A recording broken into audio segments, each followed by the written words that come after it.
Ibrani pasal 10 ayat 19 sampai 25. Jadi saudara-saudara, oleh darah Yesus kita sekarang penuh keberanian dapat masuk ke dalam tempat kudus karena Ia telah membuka jalan yang baru dan yang hidup bagi kita melalui tabir, yaitu dirinya sendiri. Dan kita mempunyai seorang imam besar sebagai kepala rumah Allah. Karena itu marilah kita menghadap Allah dengan hati yang tulus ikhlas dan keyakinan iman yang teguh. Oleh karena kita telah dibersihkan dari hati nurani yang jahat dan tubuh kita telah dibasuh dengan air yang murni. Marilah kita teguh berpegang pada pengakuan tentang pengharapan kita, sebab Ia yang menjanjikannya setia. Dan marilah kita saling memperhatikan supaya kita saling mendorong dalam kasih dan dalam pekerjaan baik.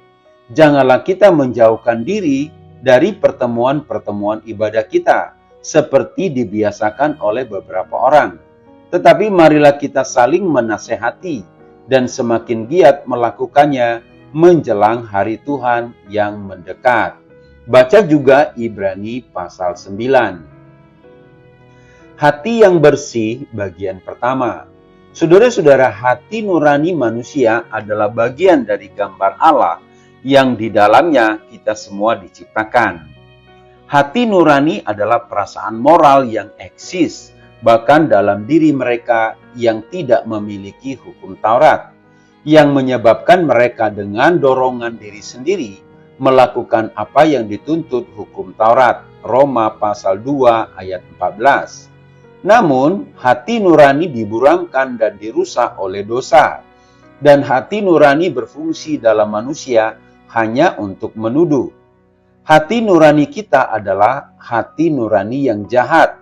Ibrani 10 ayat 22. Dan di sini bukan dalam arti seperti terbakar oleh besi panas atau gagal untuk berfungsi, tetapi lebih dalam arti bahwa hati nurani itu ditimpa dan dibebani oleh kuasa dan kutuk dosa. Hati nurani kita memberi kesaksian bagi fakta bahwa kita bersalah dan pantas menerima penghakiman Tuhan. Saudara-saudara, sekarang hati nurani di bawah hukum Taurat. Gambaran tentang pembersihan adalah dengan percikan, seperti yang dicatat oleh penulis surat Ibrani sebelumnya. Sebab sesudah Musa memberitahukan semua perintah hukum Taurat kepada seluruh umat, ia mengambil darah anak lembu dan darah domba jantan, lalu memerciki kitab itu sendiri dan seluruh umat. Ibrani pasal 9 ayat 19. Hal ini dilakukan sebagai isyarat seremonial dan tidak bisa membersihkan hati yang sesungguhnya. Ibrani 10 ayat 4. Tetapi darah Kristus adalah darah yang memerciki dan membersihkan hati nurani, menghilangkan satu kali untuk selamanya semua kesalahan dan hukuman dosa, berdasarkan Roma 8 ayat 1. Demikianlah sekarang tidak ada penghukuman bagi mereka yang ada di dalam Kristus Yesus, yang berjalan bukan menurut daging tetapi menurut Roh. Hati yang diperciki atau dibersihkan dari hati nurani yang jahat adalah hati yang mengalami berdamai dengan Tuhan. Bukan karena jasa manusia itu sendiri, tetapi berdasarkan jasa Kristus. Ini adalah hati yang tidak lagi takut dan gentar, tetapi mampu melayani Allah dengan bebas. Saudara-saudara yang terkasih, apakah kamu telah dipercik dengan darah Kristus? Sudahkah kamu mempercayai hanya Dia untuk keselamatanmu? Maka biarlah dosa dan kesalahanmu tidak lagi membebanimu. Sudah pasti tidak ada orang Kristen yang dapat menganggap enteng dosa. Namun yang sama pastinya adalah bahwa darah Kristus cukup untuk memurnikan setiap noda dosa.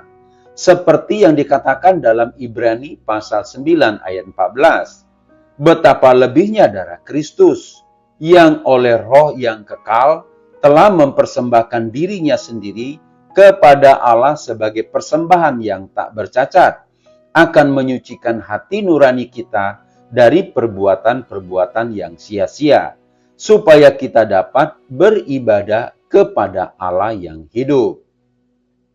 Saudara-saudara, seorang yang bernama Zinzendorf mengatakan, Yesus, darahmu dan kebenaranmu adalah keelokanku, pakaianku yang mulia di tengah dunia yang menggelora. Dengan mengenakan ini, aku akan mengangkat kepalaku dengan sukacita. Hanya darah Yesus Kristus yang dapat membersihkan hati nurani kita, sehingga tidak ada lagi beban dosa yang merintangi kita dalam melaksanakan panggilan, penginjilan, atau memberitakan Injil. Saudara-saudara, sungguh senang belajar firman Tuhan. Semakin kita mengerti kehendaknya, giatlah selalu dalam pelayanan. HOR Ministry.